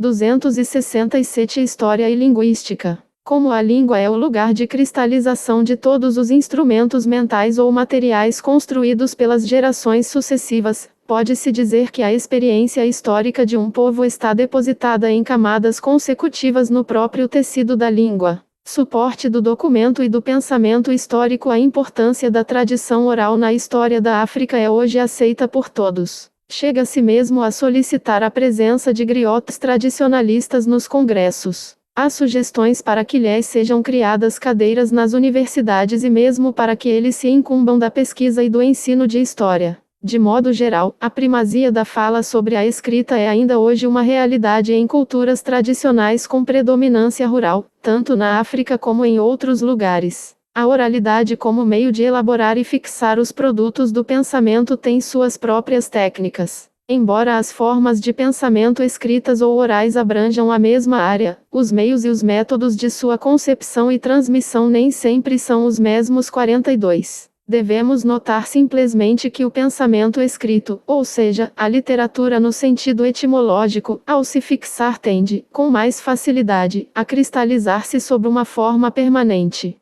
Desse modo, rompe com uma tradição verbal que oferece um campo mais vasto à invenção e à criação de mitos. No nível da linguagem, a palavra falada tem também um potencial maior de dialetização porque há menos controle de seu desenvolvimento. Uma língua de expressão predominantemente oral permanece mais popular, mais sensível às distorções impostas pela prática no plano de sua estrutura, dos sons que utiliza e até mesmo das formas que toma de empréstimo. Uma língua literária, ao contrário, é mais trabalhada no sentido da unificação. Aliás, apresenta maior dimensão visual e integra, como elementos expressivos, dados gráficos que lhe conferem certa especificidade. Ortografia em ruptura com a fonologia, pontuação, etc. Já a linguagem oral utiliza mais o elemento sonoro. Transmite significação através da cadência, dos ritmos, das assonâncias ou dissonâncias, das evidências do discurso.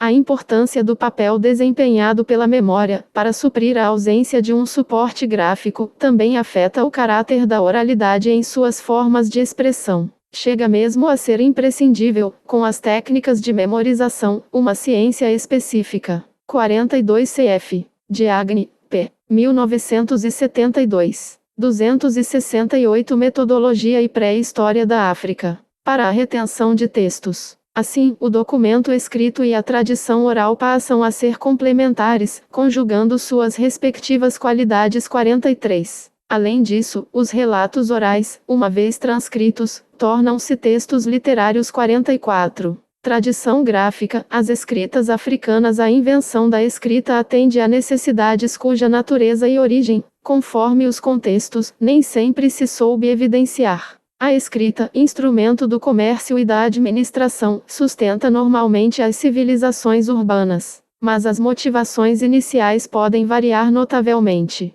Na África, tanto na época dos faraós como durante o reinado dos soberanos do Daomé ou dos Mansa Mandinga, o uso da escrita atendeu principalmente a necessidades de ordem não material. A escrita egípcia, a dos baixos relevos daomeanos e ainda os ideogramas Bambara ou Dogon tiveram, em seu contexto original, uma dupla função. Primeiramente, materializar o pensamento e, através disso, realizar uma ação de caráter religioso ou sagrado. A escrita egípcia, inventada segundo a lenda pelo deus Tot, ficou por muito tempo confinada sobretudo nos templos, nas mãos dos sacerdotes. Encerrava segredos e servia como instrumento de ação para um pensamento percebido como substância agente e materializável em forma de verbo ou de grafia. A segunda grande função atribuída à escrita nas civilizações africanas coincide com a necessidade de perpetuação histórica. A escrita egípcia, como a dos palácios de Abomey, é uma glorificação de soberanos e de povos preocupados em deixar atrás de si a lembrança de seus grandes feitos.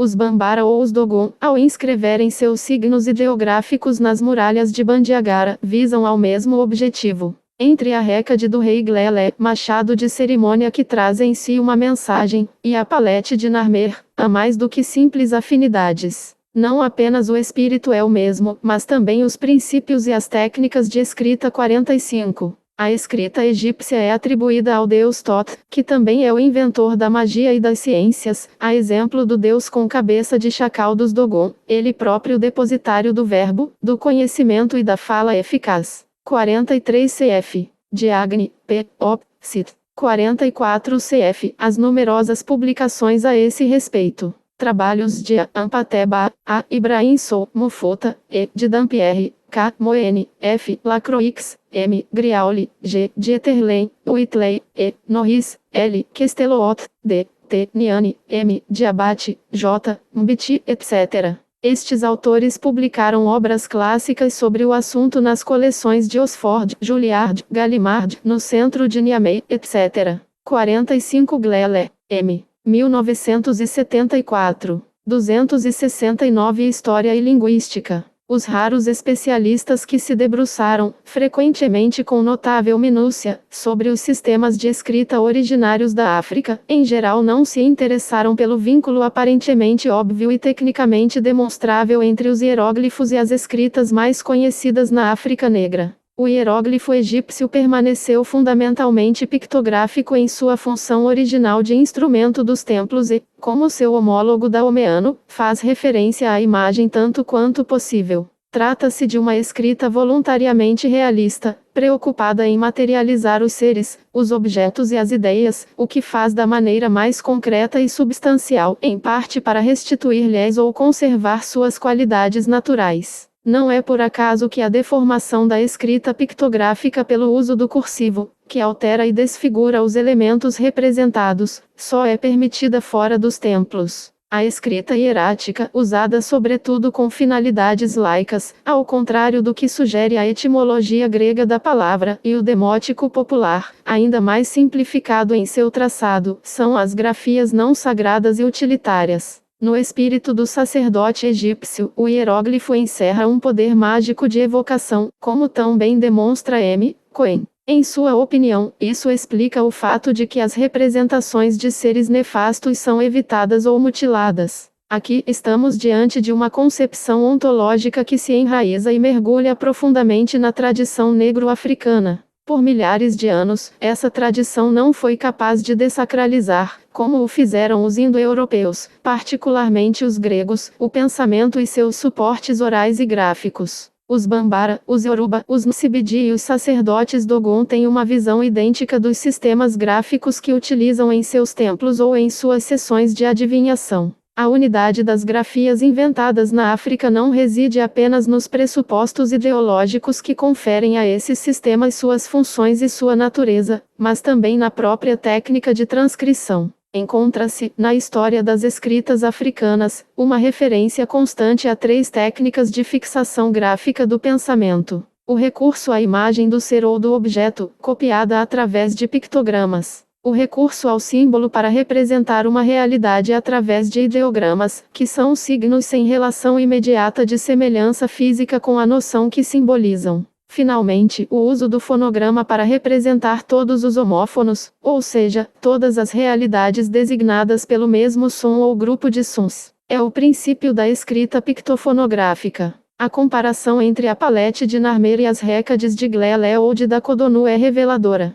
Elas transcrevem o discurso segundo os mesmos princípios. Na palete de Narmer, temos a imagem de um rei. Ele segura pelos cabelos um inimigo vencido e o golpeia, enquanto o exército derrotado foge. Sobre 270 Metodologia e Pré-História da África. Os pés do gigantesco faraó. Os pictogramas são claros e eloquentes. Os outros signos são ideogramas. Distingue-se um tal oval simbolizando a terra. Em cima, há um grupo de signos e um quadrado para emoldurar o nome do faraó, Horus. Um peixe e um pássaro formam o nome faraó. Essas 2 imagens são pictofonogramas. A récade de Gesso mostra o soberano do Daomé sob a forma de um búfalo, assim como o faraó é simbolizado por um falcão, que mostra os dentes, significando o terror que semeia entre seus inimigos. Trata-se, neste caso, de uma aproximação simbólica. Mas há outros mais importantes. A récade do rei Dakodonu ou Dokodunu, mais antiga, 1625-1650, e descrita por Leericé, mostra com mais clareza ainda o princípio do hieróglifo daomeano.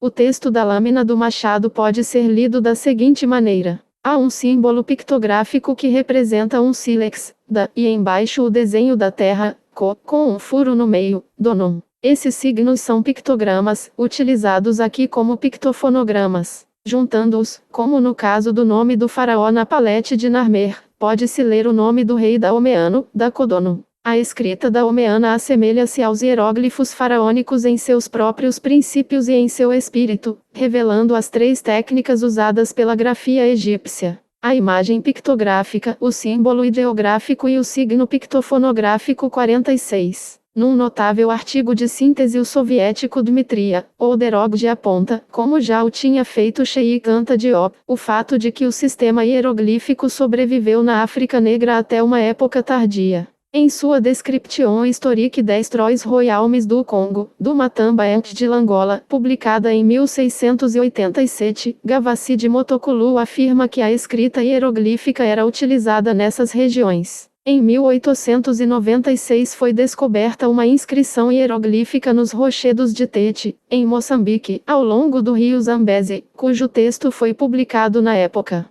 Cheikh Anta Diop nota, em outro trabalho, o uso de uma grafia pictográfica tardia no Baol, onde recentemente foram descobertos traçados hieroglíficos em baobás muito antigos. Os Vai da Libéria utilizaram, durante muito tempo, uma escrita pictográfica em tiras de casca de árvores. A escrita meroítica, que nasceu na periferia meridional do Egito Antigo, dá continuação à escrita faraônica, na qual se inspirava, a menos que a tenha originado ou que partilhe com ela a mesma origem. 46 ver capítulo 4. 271 História e Linguística. Figura 10 uma estela do Rei Serpente, foto Museu do Louvre. 272 Metodologia e pré-história da África. Figura 10 2 Récade representando uma cabaça, símbolo de poder, foto Nubia. Figura 10 3 Récade dedicada a Dakodonu, foto Nubia. Figura 10 4 Leão semeando o terror, foto M, A, Glele, Nubia. 273 História e Linguística. Pictogramas egípcios, por volta de 4000 antes da era cristã, pictogramas no Cibidi 34, a 27, F32 e 1 e 14, N3, N11, homem correndo com um braço estendido, e um mensageiro, ventre de mamífero, HT, ventre, corpo, lagarto, S3 numeroso, rico, verme ou serpente, HFW, verme, DDFT, sol brilhando, WBN, aparecer. Lua crescente. IH Lua. Dairel 107. Homem correndo com um braço estendido. MacGregor. P. 212. Um mensageiro. Dairel 127. Símbolo que contém um peixe. Talbot 51. Lagarto. MacGregor. P. 212. Serpente. Dairel 104. Serpente muito longa. Uruk. Ikot. Cobra em Efik e Shao, em Uyanga. Talbot 35. Sol brilhando. Utim, Sol em Efik do Aung, em Uyanga. Talbot 34, Lua crescente. Ebi Lua, em Uyanga. Figura 10 5 pictogramas egípcios in Cibidi, extraído de Lafrique dans l'Antiquité. A nota 34 remete a J. K. MacGregor, 1909. E. Dairel, 1911. Talbot, 1923. Figura 10-6 Palete de Narmer, extraído de C. A. Diop, 1955. Quanto aos signos no Cibidi, CF, principalmente. J. K. MacGregor. Ob. Cit. P. 215, 217 e 219. Os signos são numerados de 1 a 98. E. Dairel. Ob. Cit. Pranchas LX Velos VI. Ao todo, 363 signos. P. A. Talbot. Ob. Cit. Apêndice G. No Cibidi signos, p. 448-61. 77 signos e 8 textos. 274 Metodologia e pré-história da África. Figura 10 7 amostras de várias escritas africanas antigas, extraído de D. Dalby. 1970, p. 110-11. As escritas Bagam e Guru, nenhum registro disponível. A escrita sagrada Yoruba e a escrita Gola, ambas indecifradas, são excluídas deste quadro. 275 História e Linguística. Figura 18 Primeira página do principal capítulo do Alcorão em Vai, extraído de Lafrique dans l'Antiquité, Obenga, T. Presence Africaine. 1973. 276 Metodologia e pré-história da África. Figura 10-9 Sistema gráfico Vai, extraído de Lafrique dans l'Antiquité, Obenga, T. Presence Africaine, 1973. 277 História e Linguística. 278 Metodologia e pré-história da África. Palavra Mun significação signo coletado em 1900, Clapot. Signo coletado em 1907, Goring. Pé nós de cola. Fon Rei. Ntab casa. Neadboy. Figura 10-10 Sistema gráfico Mun, extraído de Lafrique dans l'Antiquité, Obenga, T. Presence Africaine. 1973. Figura 10-11 Sistema pictográfico. Figura 10-12 Sistema ideográfico e fonético silábico. Poem ou Pourim, as pessoas. Ngo ou Ngoemé, país. Ndia, hoje. Nsie, a terra. Eu, comida. Po, nós. Ne, GBT, fazer. M, mim. Fa, dar. Poão ou MBWM, admirar. Sílaba de Iba, que significa 2. Bem, de bem. Dança, tipo de B, de biter. Circuncidar, ou de B, segurar. Chá, de chá, peixe. 279 História e Linguística. Os sistemas de escrita ideográfica, contudo, parecem ter resistido melhor que os hieróglifos em solo negro africano ocidental. Na prática, a grande maioria dos povos negros da África está familiarizada com o ideograma, seja através das técnicas divinatórias, seja pelo uso que delas fizeram os sacerdotes do culto, os gravadores de obras de arte, etc. A geomancia dos Gurmanche é muito elaborada. O Tambipoalo, geomante, desenha signos na areia e os interpreta. Depois administra uma espécie de receita, que consiste em signos gravados à faca num pedaço de cabaça. Esses signos abstratos designam os altares, os lugares aos quais é preciso ir para realizar os sacrifícios, o tipo de animal que deve ser imolado, quantas vezes, e assim por diante. Trata-se, de fato, de uma escrita codificada. A adivinhação através dos signos do Fá também apresenta uma riqueza admirável. O adivinho joga nozes de palma de uma mão para outra 8 vezes e, de acordo com o número de nozes que ficam em sua mão esquerda a cada vez, faz uma inscrição no solo ou numa bandeja polvilhada com areia. São assim formados os quadros, há 256 possíveis, dos quais os 16 mais importantes são os do, que constituem os fios ou as palavras dos deuses governados por Fá, o destino. Todos devem cultuar o seu do, mas, ao mesmo tempo, ter em conta os de seus parentes e ancestrais, os de sua região, e assim por diante. Como existe uma quantidade enorme de arranjos, os dus são combinados num tipo de estratégia mitológica que é também uma técnica grafológica. Pratica-se a adivinhação do Fá em toda a costa do Benin. A coleta dos sistemas ideográficos 47 foi abundante, principalmente nos países de savana que mantiveram suas tradições e não foram muito afetados pela islamização. Não é por acaso que isso ocorre. Os especialistas, dentre os quais F. W. Migeod foi um dos primeiros a revelarem alguns desses sistemas. A escrita ideográfica Dogon foi apresentada por M. Griauli e G. Dieterlen, responsáveis pela análise do sistema Bambara e por uma boa síntese das grafias da região. A ideografia Nsibidi, usada entre os Ibo do sul da Nigéria, foi descoberta pelos europeus no fim do século passado. Baseia-se em princípios de transcrição largamente difundidos em toda a costa da Guiné. As escritas fonéticas 48 sistematizam o uso de fonogramas representando sons simples ou complexos através de signos regulares. Em nossa opinião, o 47 CF. Boa, Nyangoran. Recherche sur les poids apaiser lors les acan. Tese de doutoramento PhD defendida em 1972. 48D. A. Dalby propõe, a esse respeito, uma atualização interessante em Language and History em África, Londres, 1970.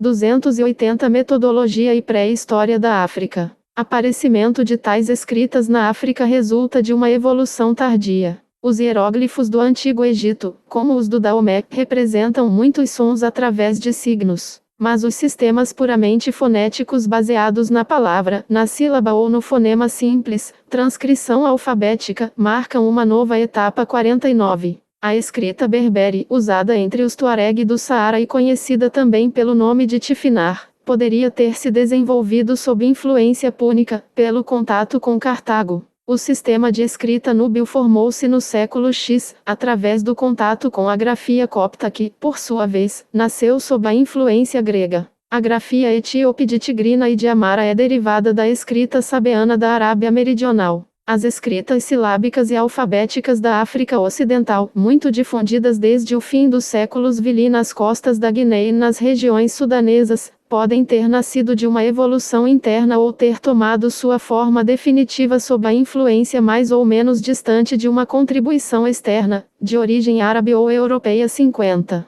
A escrita vai, divulgada na Europa em 1834 graças aos trabalhos do americano Eric Bates, e aos de Coelho em 1849, desenvolveu-se numa área onde foram descobertos traçados do sistema hieroglífico. Momolu Mazakwa, cônsul da Libéria na Inglaterra no século XIX, descreveu os princípios do sistema hieroglífico usado naquela época em sua região 51. De acordo com os informes de Momolu, para expressar a vitória sobre o inimigo os vai desenham, numa casca de árvore que lhes serve de papiro, a silhueta de um homem correndo com as mãos na cabeça. Ao lado da imagem do fugitivo junta-se um ponto, para indicar que se trata de um grande número de fugitivos, de um exército derrotado. Nessa utilização do ponto para denotar o plural, em lugar dos traços empregados no antigo Vale do Nilo, encontramos elementos da escrita faraônica. Assim, os vai conseguiram alterar seu antigo sistema no sentido de uma transcrição fonética.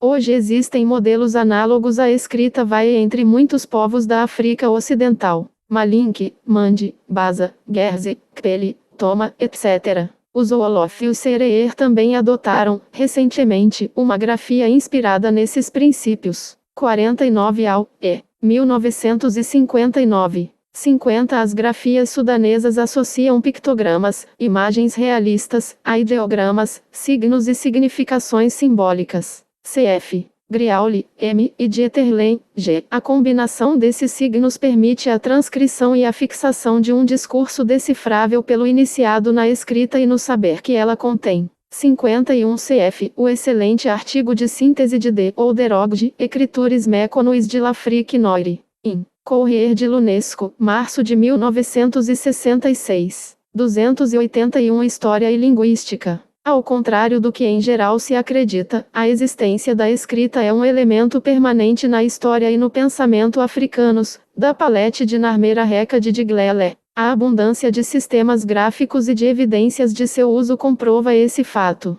Por diversas razões, as escritas africanas pós-faraônicas seguiram um curso normal de evolução. Esse curso simplesmente se adaptou ao contexto e às exigências da história de uma sociedade e de uma economia rurais de autossuficiência. Os membros dessa sociedade não foram impelidos a consolidar, em sua época, suas conquistas materiais ou intelectuais, já que estas não estavam permanentemente ameaçadas. Um bom equilíbrio ecológico, uma proporção adequada entre recursos e população assegurou, durante muito tempo, a maior parte das civilizações africanas e a seus fatos culturais, o poder de ampliar-se e retrair-se formalmente no espaço, conservando apenas o essencial, seus princípios. No plano do equilíbrio interno, o risco não era muito grande. Mas em face do exterior e do acúmulo do progresso, essa fragilidade era prejudicial. Conclusão. A linguística é indispensável à elaboração de uma ciência histórica africana. Contudo, só chegará a desempenhar tal papel se for empreendido um grande esforço em sua área de pesquisa. Até agora, sua contribuição foi pequena e, muitas vezes, bastante insegura no plano científico.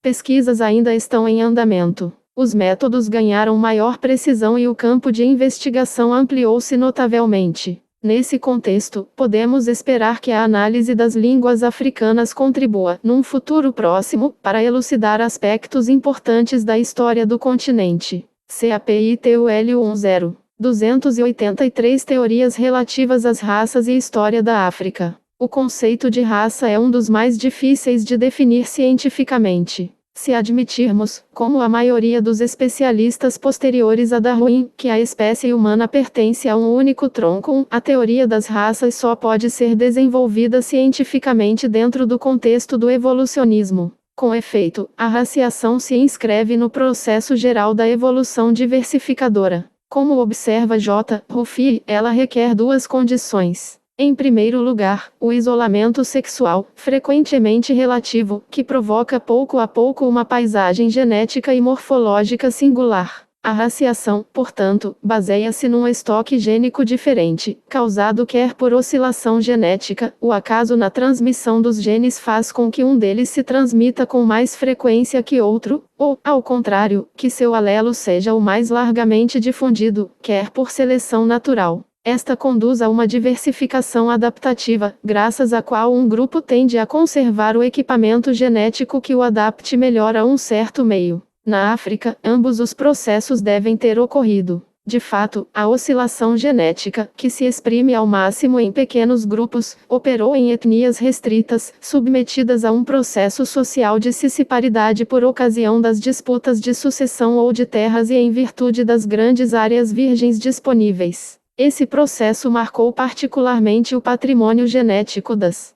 Quanto às teorias policêntricas e suas variantes, ver os trabalhos de G. Weidenreich, Cohen e as refutações de Roberts. Parte 2 Teorias relativas às raças e história da África J. Kizerbo. 284 Metodologia e pré-história da África. Etnias endógamas ou florestais. Quanto à seleção natural, ela teve a oportunidade de entrar em jogo em ecologias tão contrastantes como as do deserto e da floresta densa, dos altos planaltos e das costas recobertas de mangues. Em resumo, do ponto de vista biológico, os homens de uma raça têm em comum alguns fatores genéticos que num outro grupo racial são substituídos por seus alelos. Entre os mestiços, coexistem os dois tipos de genes. Como era de esperar, a identificação das raças se fez em primeiro lugar a partir de critérios aparentes, para em seguida ir considerando, pouco a pouco, realidades mais profundas. Aliás, as características exteriores e os fenômenos internos não estão absolutamente separados. Se certos genes comandam os mecanismos hereditários que determinam cor da pele, por exemplo, esta também está ligada ao meio ambiente. Observou-se uma correlação positiva entre estatura e temperatura mais elevada do mês mais quente e uma correlação negativa entre estatura e umidade.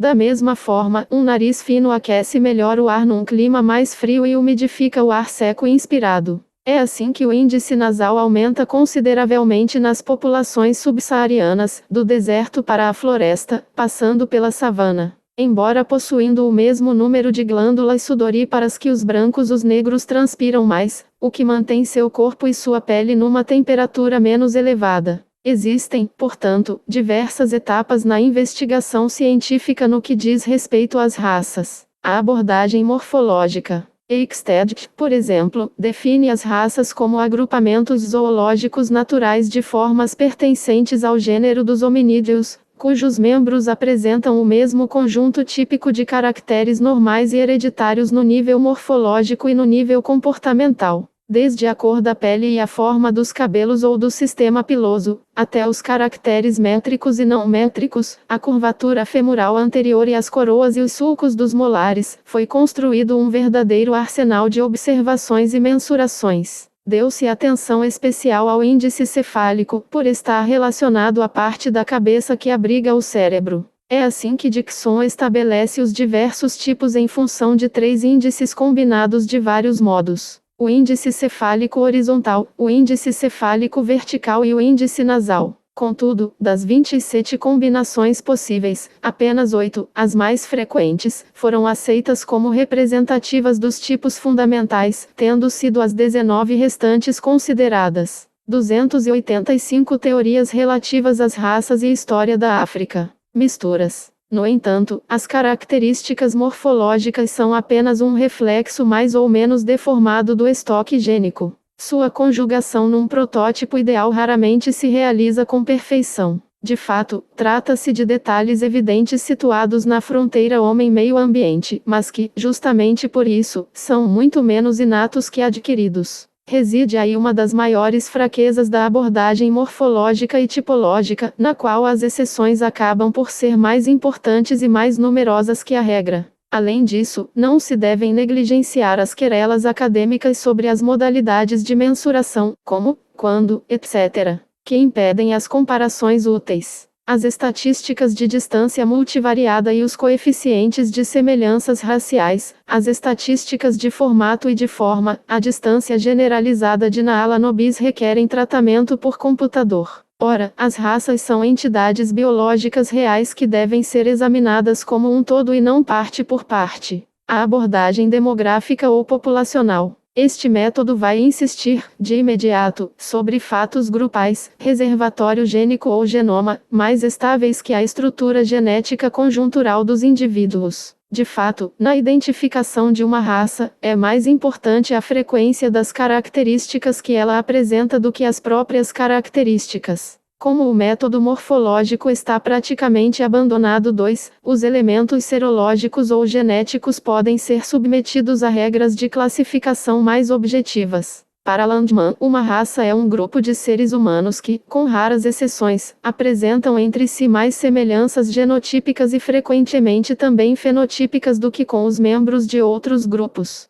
Alexeyev desenvolve também uma concepção demográfica das raças com denominações puramente geográficas, norte-europeus, sul-africanos, etc. Schwidezky e Boyd acentuaram a sistemática genética. Distribuição dos grupos sanguíneos A, B e O, combinações do fator RH, gene da secreção salivar, etc. O hemotipologista também leva em conta a anatomia, mas no nível da molécula. No que diz respeito à micromorfologia, descreve as células humanas cuja estrutura imunológica e cujo equipamento enzimático são diferenciados, sendo o tecido sanguíneo o material mais prático para isso. Os marcadores sanguíneos representam um salto histórico qualitativo na identificação científica dos grupos humanos. Suas vantagens em relação aos critérios morfológicos. 2 cf. Wiercinski, 1965. 286 Metodologia e Pré-História da África.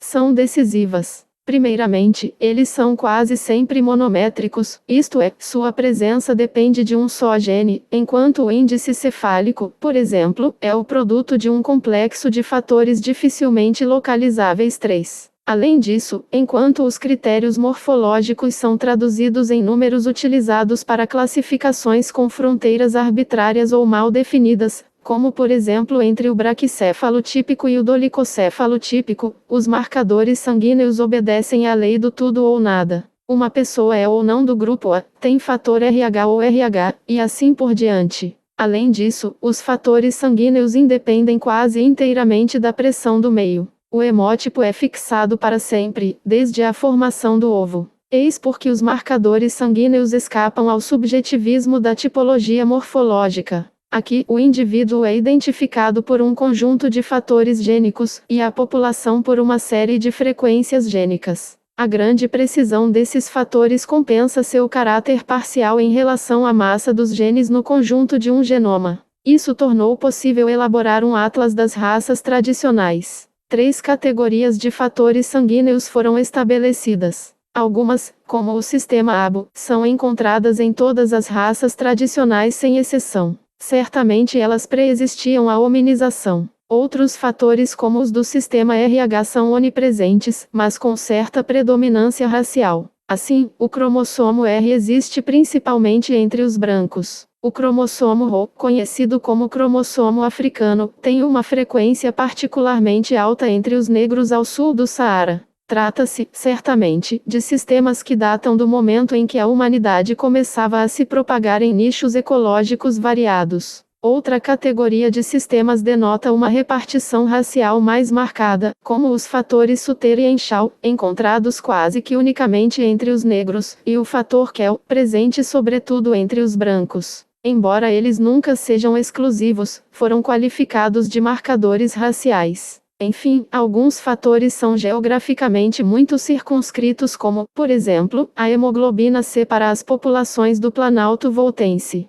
Embora os fatores sanguíneos sejam desprovidos de valor adaptativo, não escapam inteiramente à ação do meio infeccioso ou parasitário. Este pode exercer sobre eles uma triagem com valor seletivo, levando, por exemplo, à presença de hemoglobinas características. Isso ocorre com relação às hemoglobinoses S, ligadas à existência de células falciformes ou drepanócitos entre as hemácias. Elas foram detectadas no sangue dos negros da África e da Ásia. Perigosa. 3 cf. Ruffi, J. 287 Teorias relativas às raças e história da África. Apenas no caso dos homozigotos, a hemoglobina S, HbS, é um elemento de adaptação à presença de Plasmodium falciparum, responsável pelo paludismo. O estudo dos hemótipos em grandes áreas permite o traçado de curvas isogênicas que mostram a distribuição geográfica dos fatores sanguíneos por todo o mundo. Associado ao cálculo das distâncias genéticas, ele dá uma ideia de como as populações se situam umas em relação às outras, enquanto o sentido dos fluxos gênicos permite reconstituir o processo prévio de sua evolução. Apesar de seus desempenhos excepcionais, contudo, o método hemotipológico e populacional encontra dificuldades. Primeiramente, porque seus parâmetros se multiplicam enormemente e já estão apresentando resultados estranhos a ponto de serem encarados por alguns como aberrantes. É assim que a árvore filogênica das populações elaborada por L.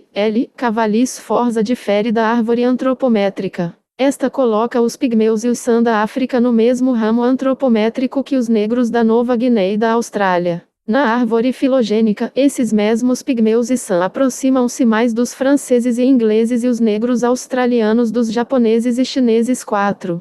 Em outras palavras, os caracteres antropométricos são mais afetados pelo clima que os genes, de modo que as afinidades morfológicas são mais uma questão de meios similares que de hereditariedade similares. Os trabalhos de R. C. Leontin, com base nas pesquisas dos hemotipologistas, mostram que, no mundo inteiro, mais de 85% da variabilidade situa-se no interior das nações. Somente 7% da variabilidade separa as nações que pertencem à mesma raça tradicional e também apenas 7% separam as raças tradicionais. Em resumo, os indivíduos do mesmo grupo racial diferem mais uns dos outros que as raças. É por isso que cada vez mais especialistas adotam a posição radical que consiste em negar a existência de qualquer raça. Segundo J. Ruffy, nas origens da humanidade, pequenos grupos de indivíduos separados em zonas ecológicas diversificadas e afastadas, obedecendo a pressões seletivas muito fortes, enquanto os meios técnicos eram extremamente limitados, puderam se diferenciar a ponto de dar origem às variantes Homo erectus, Homo neanderthalensis e o mais antigo Homo sapiens. O bloco facial, que é a parte do corpo mais exposta a meios ambientes específicos, evoluiu diferentemente. A riqueza de pigmentos melanínicos na pele desenvolveu-se em zona tropical, etc. Mas essa tendência. 4 citado por J. Ruffy, 1977, p. 385. Da mesma forma, com base em certos caracteres genéticos, o gene FEA no sistema de Duffy, o alelo Rho, etc. A porcentagem de mescla branca entre os negros americanos resultante da mestiçagem que se vem operando nos Estados Unidos seria de 25 a 30. Alguns cientistas concluíram, a partir disso, que se trata de um novo grupo, precipitadamente batizado como raça norte-americana de cor. 288 Metodologia e pré-história da África. Especializante, rapidamente bloqueada, permaneceu embrionária. Em toda parte, o homem se adapta culturalmente, roupas, habitat, alimentos, etc. E não mais morfologicamente, a seu meio. O homem nascido nos trópicos, clima quente, evoluiu por muito tempo como Australopiteco, Homo habilis e até mesmo Homo erectus. Foi apenas durante a segunda glaciação que, graças ao controle eficaz do fogo, o Homo erectus optou por viver em climas frios. A espécie humana transforma-se de politípica em monotípica e esse processo de desraciação parece irreversível.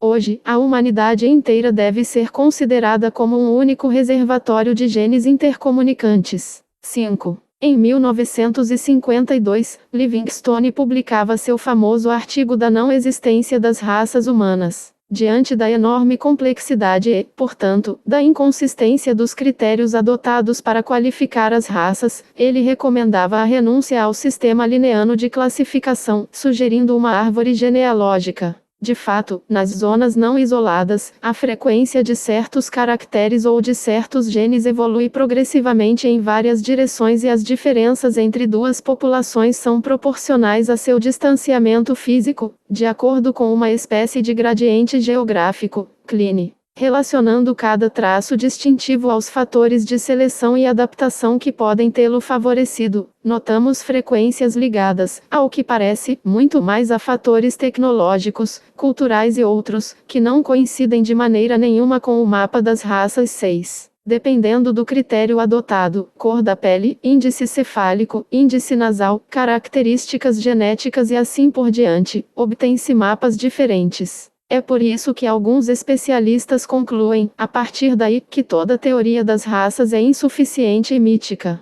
Os últimos progressos da genética humana são tais hoje em dia que nenhum biólogo admite a existência de raças na espécie humana 7. Biologicamente, a cor da pele é um elemento negligenciável em relação ao conjunto do genoma. De acordo com Bentley e Glass, não há mais de 6 pares de genes pelos quais a raça branca difere da raça negra. Os brancos frequentemente diferem entre si num grande número de genes, o mesmo acontecendo com os negros. É por isso que a Unesco, depois de ter organizado uma conferência de especialistas internacionais, declarou: a raça é menos um fenômeno biológico do que um mito social. 8. 5 Mayer, citado por Ruffy, J. P. 115. 6 cf. Montagu, Le Concept de Race. 7 Ruffy, J. P. 116. 84 Declarações sobre a Questão Racial, Unesco, Paris, 1969.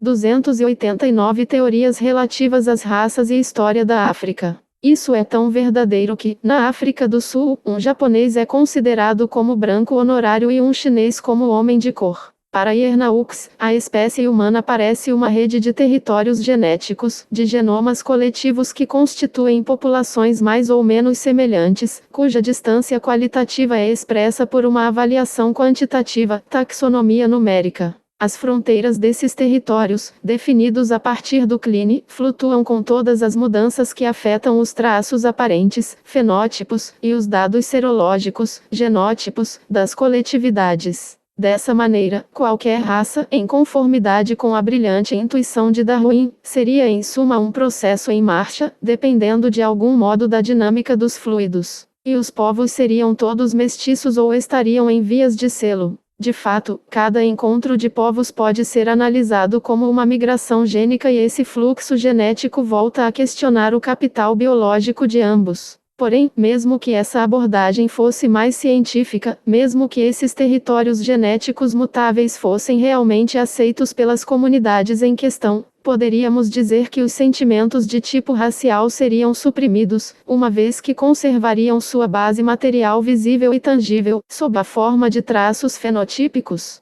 Desde que os nazistas, a começar por Hitler, e em seguida outros pseudopensadores afirmaram que o homem mediterrâneo representa um nível intermediário entre o ariano, Prometeu da humanidade, e o negro, que é por sua origem um meio macaco, o mito racial tem permanecido vivo. Os morfologistas impenitentes continuam a alimentar esse fogo ignóbil com alguns galhos mortos. 9. Linneu, no século XVIII, dividia a espécie humana em 6 raças: americana, europeia, africana, asiática, selvagem e monstruosa. Com certeza, os racistas se encontram numa ou noutra das duas últimas categorias. De todas essas teses, hipóteses e teorias, devemos conservar o caráter dinâmico dos fenômenos raciais, tendo em mente que se trata de um dinamismo lento e espesso, que se exerce sobre uma enorme quantidade de registros, nos quais a cor da pele, mesmo que ela seja medida por eletroespectrofotômetro, ou a forma do nariz constituem apenas um aspecto quase irrisório.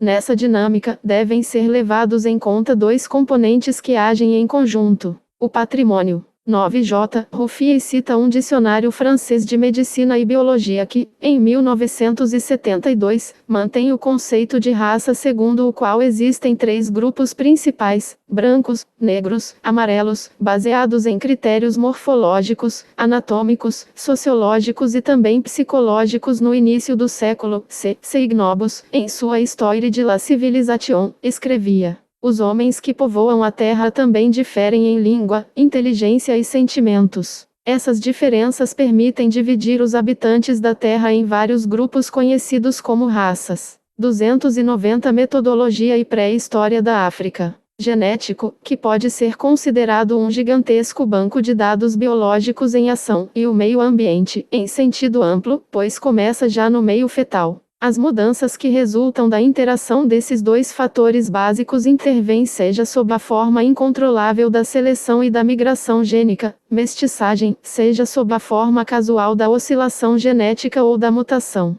Em resumo, é toda a história de uma população que explica sua presente facies racial, incluindo, através da interpretação das representações coletivas, as religiões, os costumes alimentares, de vestuário e outros. Nesse contexto, o que dizer da situação racial do continente africano? A difícil conservação dos fósseis humanos devido à umidade e à acidez dos solos dificulta a análise histórica sob esse ponto de vista. Contudo, pode-se dizer que, ao contrário das teorias europeias que explicam o povoamento da África pelas migrações vindas da Ásia. 10, as populações desse continente são em grande parte autóctones. Quanto à cor da pele dos habitantes mais antigos do continente nas latitudes tropicais, vários autores pensam que ela deveria ser escura. Brace, 1964, pois a própria cor negra é uma adaptação protetora contra os raios nocivos, principalmente os ultravioleta. A pele clara e os olhos claros dos povos do norte seriam caracteres secundários ocasionados por mutação ou por pressão seletiva. Cole, 1965.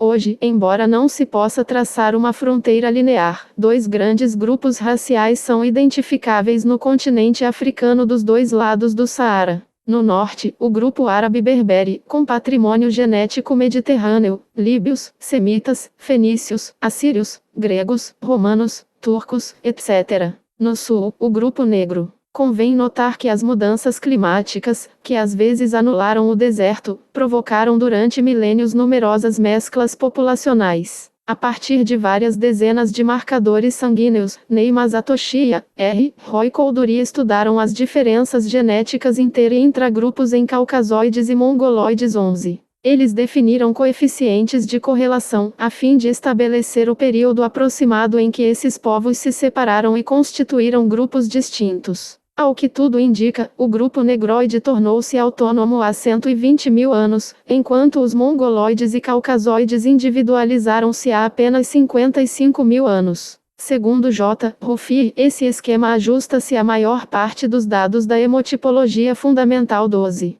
A partir dessa época, muitas misturas se realizaram no continente africano. 10. A teoria camítica, Seligman e outro, que se deve, por um lado, à ignorância de certos fatos e, por outro, à vontade de justificar o sistema colonial, é a forma mais racista dessas montagens pseudocientíficas. 11. Masatoshi, N. e Roy Kouduri, A. R. 1974, p. 26, 421. 12. Ruffy, J. p. 399. 291 Teorias relativas às raças e história da África. Tentou-se mesmo visualizar as distâncias biológicas das populações graças à técnica matemática dos componentes principais. A. Jacquard estudou 27 populações espalhadas desde a região do Mediterrâneo até o sul do Saara 13, utilizando 5 sistemas sanguíneos que compreendiam 18 fatores. Ele obteve 3 grupos principais repartidos em 4 agregados. Um ao norte, os caucasoides, composto de europeus, Regeibat, árabes sauditas e Tuareg Kelkumer.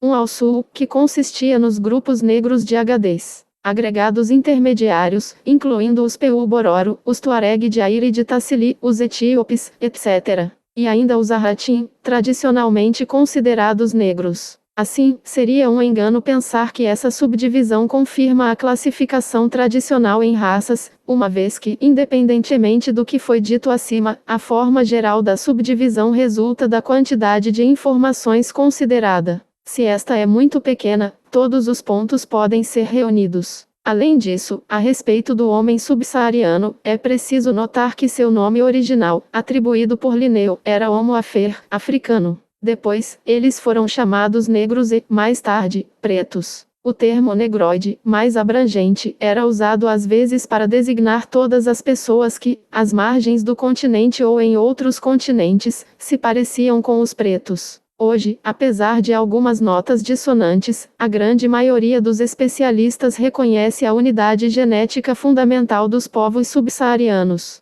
Segundo Boyd, autor da classificação genética das raças humanas, existe apenas um grupo negroide que compreende toda a parte do continente situada ao sul do Saara e também a Etiópia. Esse grupo difere sensivelmente de todos os demais. Os trabalhos de J. e Ernaux estabeleceram essa tese com notável clareza. Sem negar as variantes locais aparentes, ele demonstra, pela análise de 5.050 distâncias entre 101 populações, a uniformidade dos povos no hiperespaço subsaariano, que engloba tanto os sudaneses quanto os bantu, tanto os habitantes das regiões costeiras quanto os saelianos, tanto os khoisan quanto os pigmeus, os nilotas, os peul e outros etiópidas. Em compensação, ele mostra a grande distância genética que separa os negros asiáticos dos negros africanos, mesmo no campo da linguística, que nada tem a ver com o fato racial, mas que foi utilizada em teorias racistas para inventar uma hierarquia das línguas que refletisse a pretensa hierarquia das raças, na qual os verdadeiros negros ocupavam o grau mais baixo da escala. As classificações evidenciam cada vez mais a unidade fundamental das línguas africanas. As variantes somáticas podem ser explicadas cientificamente pelas causas das mudanças discutidas acima, especialmente os 13 Jacquard, A. 1974, p. 1124.